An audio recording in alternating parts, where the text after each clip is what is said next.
Founder knows what awaits us in the Iron Kingdom, but Vivian could probably make an educated guess.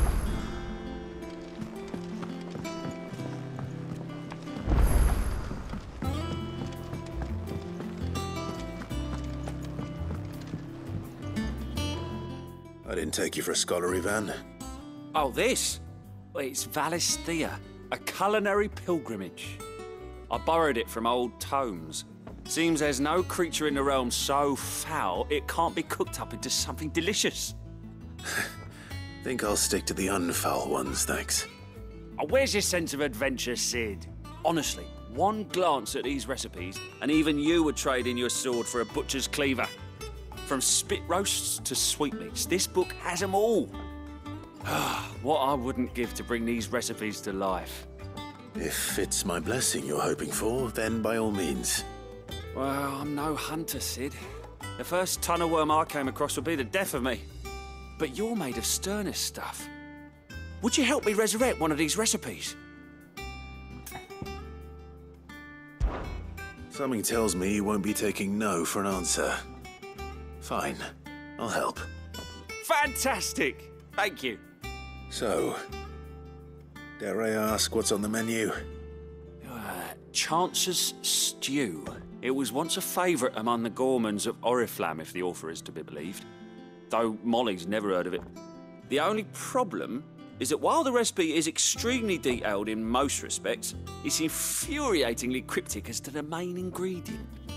A beast, no doubt. Most likely something that would make easy work of a simple cook with more broth than brawn, but unwanted violets. I've no idea what they might be. Does the book say anything else? Well, only that the sweetest violets sprout atop the bed of roses. Roses. Rosaria, perhaps? One of the butchers in Martha's Rest might know something. I'll ask next time I'm there.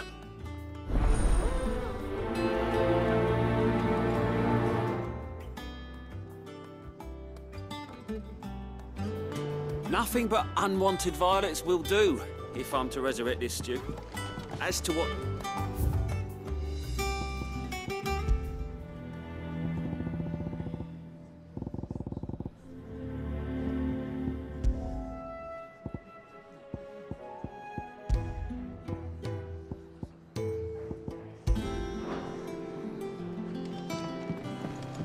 Maeve over there's the best thing to happen to Hideaway since, well, ever. she's got a smile like sunshine, and she can pull an ale like no other.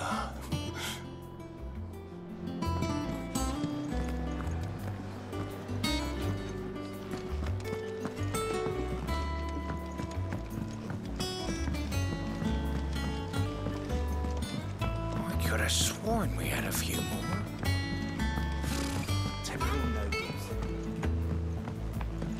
How did we never There are hear new about billets these being guardians of the posted flame? every day, but not enough swords to see to them. Clive! Oh, am I glad to see you? Is something wrong? It's Blackthorn. He ain't himself. And if I'm honest, he ain't been for a while. Yet normally it only takes a couple of drinks to perk him back up, but not this time. Something's getting him down. And whatever it is, he ain't telling. It's like he's lost his spark, you know? He's barely got enough fire in his belly to get the ump about stuff. But I'm thinking he might if we both bent his ear, because he respects you, innit? So, what do you say? Fine. If you think it will help. I knew you'd understand. But if he doesn't want to talk, we let him be. He'll open up when he's ready. All right. Now, he'll only smell a rat if we both turn up at once. So, I'll go first, and you can meet us at the forge. Wait a bit, then head over when you're ready.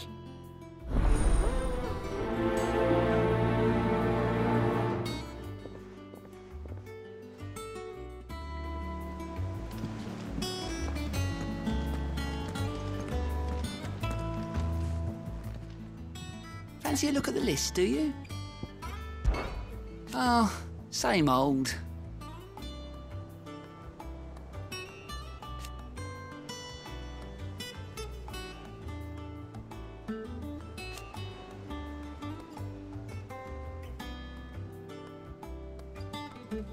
So,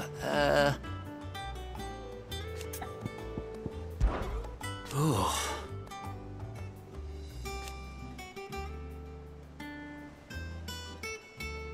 And Sid. But he's still with us too.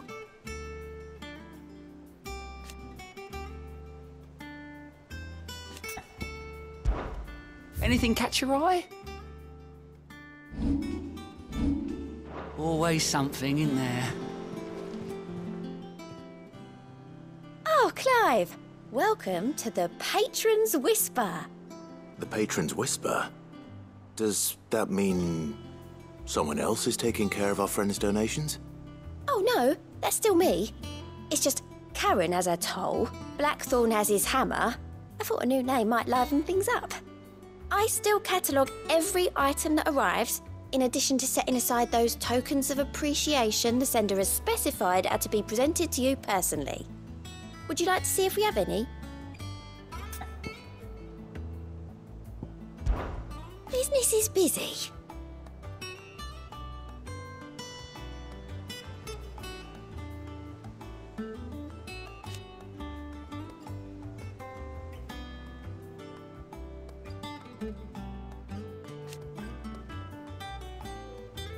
Still.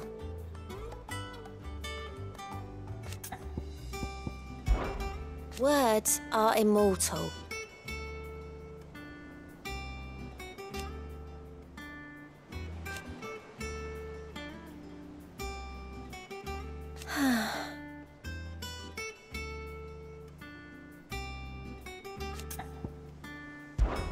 Your benefactors are a generous lot.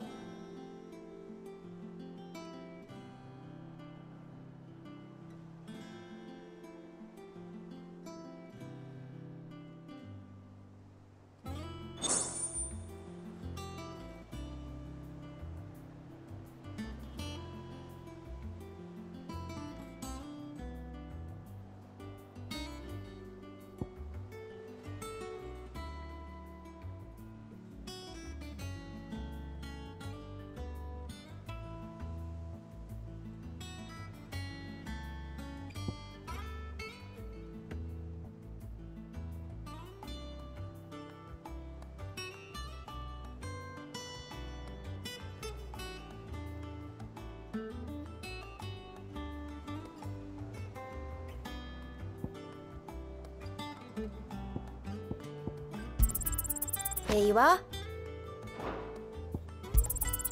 All yours. Here you are.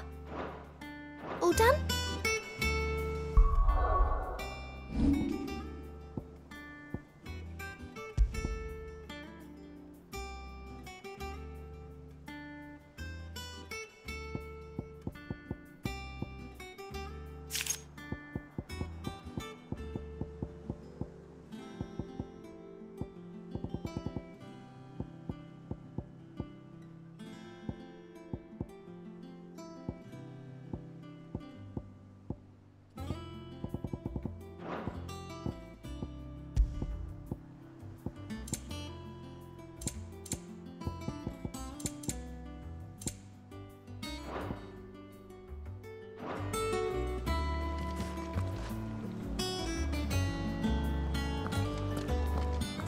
Part of me thought Drake's head might be the last crystal we ever cracked.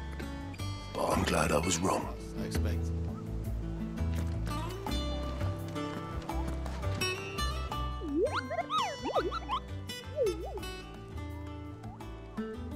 What's the matter, Nectar?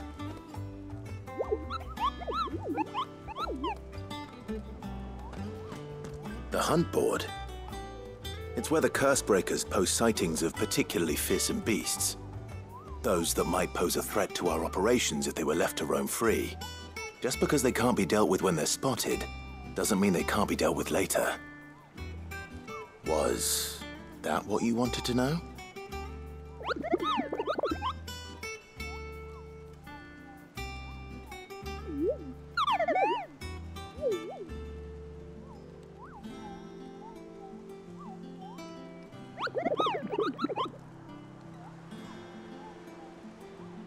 Right. Well, Leaving your mightiness aside for the moment, the people of Valisthea are going through a lot already. What with the Blight and the war, the last thing they need is ungodly fiends terrorizing them on top of everything else. So if the Cursebreakers are too busy to help, then perhaps I can. Or at least I can try.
I don't think so.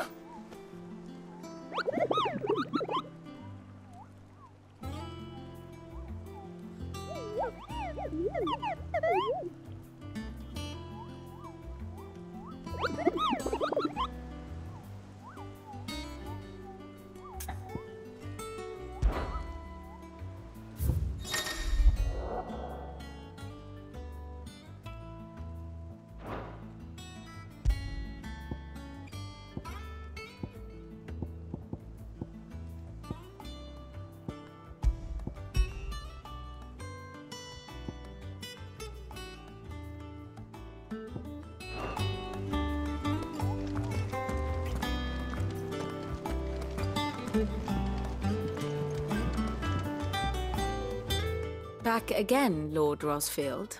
I'm touched that you should find me such good company. It is not your company, but your counsel that I seek on this occasion. Ever the charmer. What will it be today, then? The Iron Kingdom. I need to know what to expect. You'll soon be setting sail for Drake's Breath, then, I take it. The mother crystal that rises from the boiling sea. There was a time when a true-blooded Rosarian had only to brave the waves to visit it. But then the Ironblood made their move.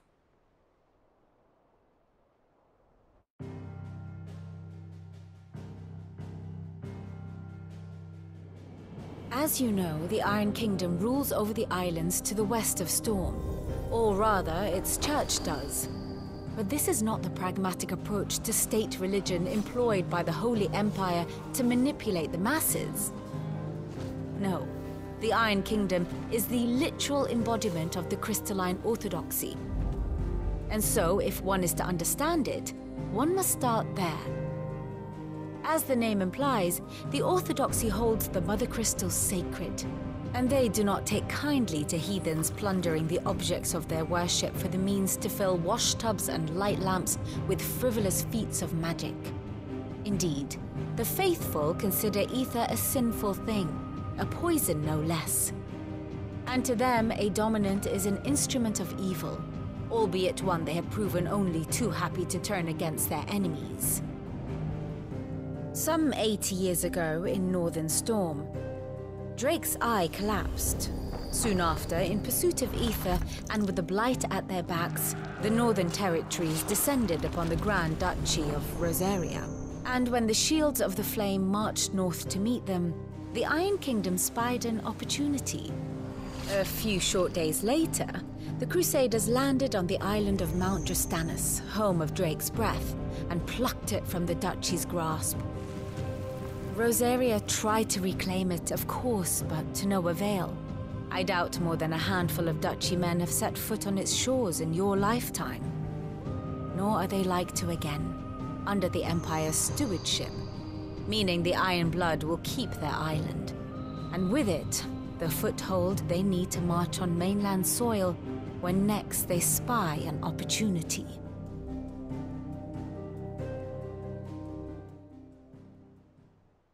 The Mother Crystal is both the object of the Iron Blood's worship and their gateway to the continent, making Drostanus the holiest of holy grounds, from which the Orthodox Crusade shall one day sail forth to claim the remaining Mother Crystals, or die trying. My father and my grandfather both traded blows with the Iron Blood for control of Drek's breath. Had things unfolded differently at Phoenix Gate, we would have sent our entire fleet against them. But instead, they sent their fleet against Rosaria, sacked the capital, killed the men, and captured the women, including Jill. I'd say you'd be forgiven for wanting a little revenge, Clive. My only aim is to destroy the Mother Crystal. But thank you all the same. Not much else to do here. Let's see if Jill's ready. And how may I assist you today? What is it that you wish to learn? I have the details here.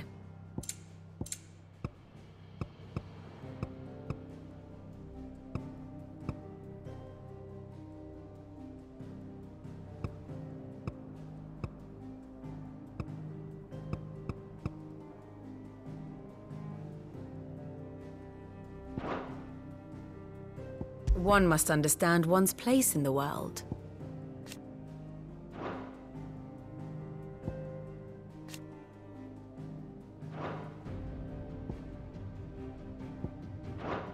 Very good.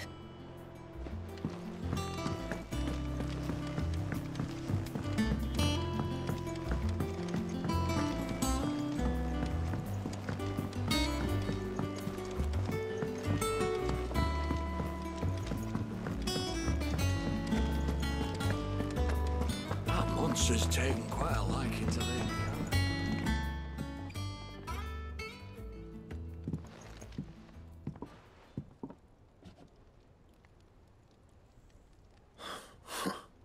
First August, and now you. What are you pair up to? What's it got to do with me? August was worried that something had been weighing on your mind. I thought you might want to talk about it. Did you now? I told you not to stick your nose in my business. What'd you go and do? Clive just wants to help, innit? What's so bad about that? Talk to him. You never know, you might feel better for getting it all out in the open. Please, mate. I'm worried about you. Phil, shut you up. It's nothing, really. Stupid. Not the sort of thing you bother people about. Why don't you tell us all the same?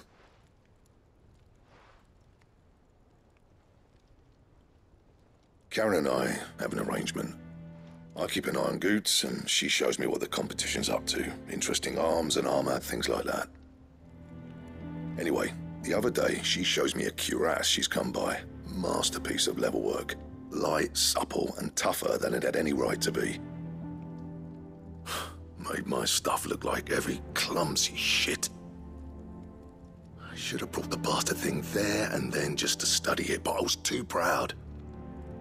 And now every time I reach for my hammer, I'm reminded that I'm not the craftsman I thought I was. There. You happy? You got what you came for. Now piss off. All right. We're going.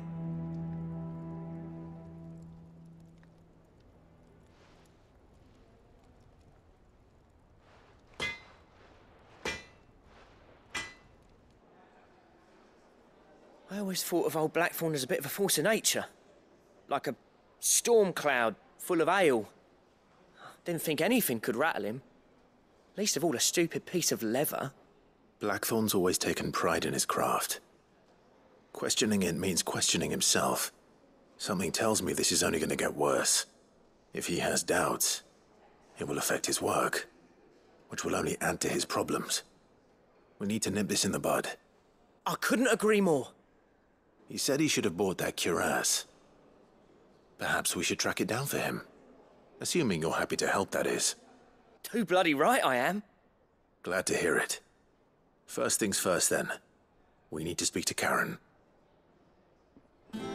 So, we find a cuirass, give it to Blackthorn, then he works out how to make it and goes back to being his surly old self, right? Simple. That monster's taken quite a liking to Lady Karen. He's not a monster. He's Torgal. And he'd take a liking to you too if you gave him as many nuts as Nan does. Karen, do you have a moment? Blackthorn mentioned that you'd recently come by a leather cuirass. An exquisite example of the craft, from what he told us. And he ain't been himself since he saw it. So we thought we'd buy it for him. Sorry, sold it already. Didn't think Blackthorn cared for it the way he turned his nose up. But it was nicely put together, that's for certain. Even if the bloke who made it is a bit of an odd one. Happened across him on my travels. Makes all his stuff to order, but the fella who commissioned it refused to pay. He didn't like the colour of summit. So I took it off his hands for a fair price. You don't know where we might find him, do you? Like I said, he's a bit of an odd one. Doesn't even have a workshop. He doesn't trust hunters neither, which means he spends as much time out tracking beasties as he does working their hides. I see. He did tell me something, though. Apparently, his next commission's for a set of griffin hide greaves. Here, there's a griffin on the hunt board. The curse breakers were placing bets on who'd bag it. Now, where the bleeding hell was it sighted? Somewhere in Sambrec, maybe... Cairnorthern, that was it. Thank you, Karen. We'd be lost without you. At least you admit it. So, it sounds like going after that griffin might be the best chance we have of finding our roaming leatherworker. I'll leave the hunting to you if you don't mind. While you get on with that, I'll ask around the markets. See if I can't sniff out who he is and where he's hiding. Good idea. Hopefully one of us will be able to track him down. If that leatherworker's even half the craftsman Blackthorn says, someone's bound to have heard of him. I'll do a bit of poking around, see if I can't find something out. Good luck in Sambrec, and watch out for that griffin. They're nasty bastards, they are.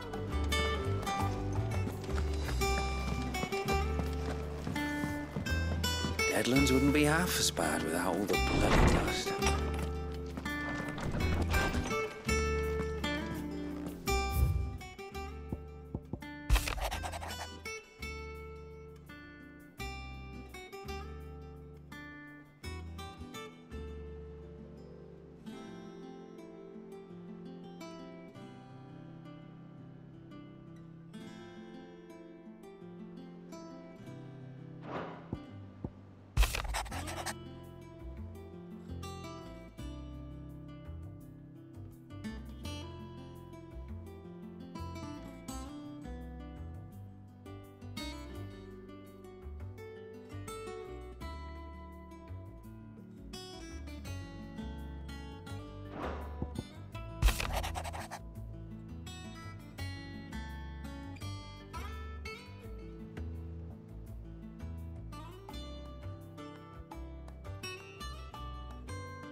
Could have sworn we had a few more. Typical nobles. How did we never hear about these Guardians of the Flame?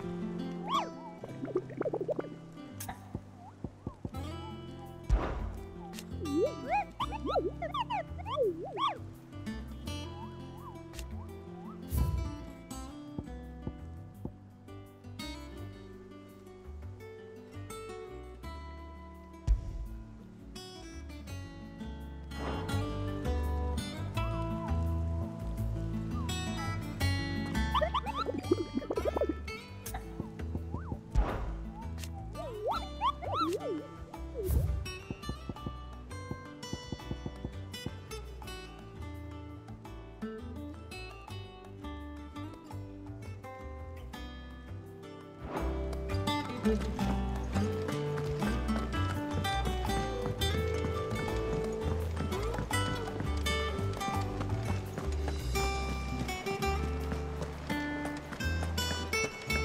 will be over soon. One way or another.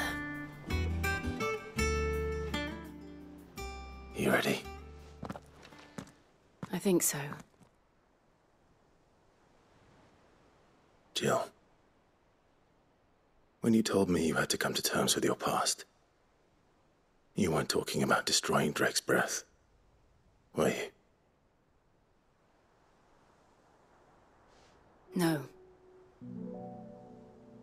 I spoke of Imran, the leader of the Crystalline Orthodox. The man who made me do all those unspeakable things. I'm going to kill him. It's what I need to do to put the past behind me. What I need to move forward. And I know that I can do it. If you're there beside me. Always. And I'll be beside you, too. We'll bring down the Mother Crystal together. All while Sid looks on. We'll make him proud.